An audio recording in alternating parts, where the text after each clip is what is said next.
We're just getting ready to remanufacture a 1994 120 horsepower Johnson. This motor is the most well taken care of motor that we've probably ever built at this age. And our customer, who we got to know very well, took very good care of this motor and also kept records, so he has a whole book. So he estimates 4,000 hours, makes sense. He bought it brand new, that's also rare, probably one of the few times it's ever happened.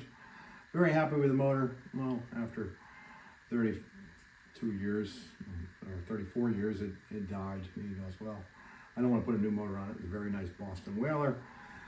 The boat was so nice that we pulled the motor off while he waited so he could put it back in his garage. We'll include a link. We made a video of that. We'll include a link in the descriptions of that.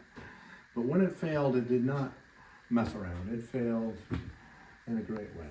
And this is the way they just about always fail. You can see the other pistons, they seem fine. Even with 4,000 hours on them. Clean even. But one cylinder had a problem. Rod went, took out the crank. Fortunately, we have lots of parts around here. So we have a replacement crank all ready for him, a replacement block, because the block has the other half of the rod in it.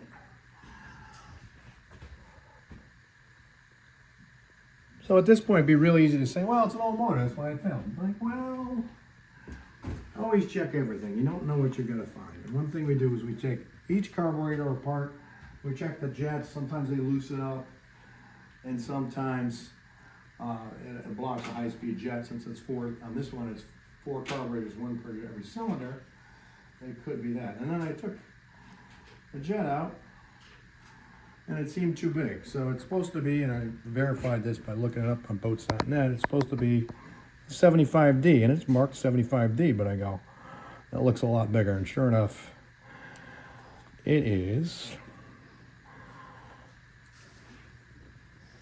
an 86.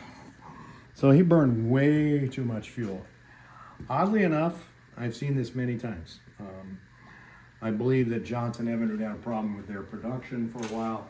They were stamping the jets wrong. Third time I've seen it, the last person that we upgraded his jet size to the right ones, he said, I'm saving 25% a year on fuel. So that's a big savings. This guy, he had no complaints about how much fuel he burned, but he didn't know how much fuel he was gonna burn. So another thing we found, we also take the fuel pump apart, in this case, VRO system.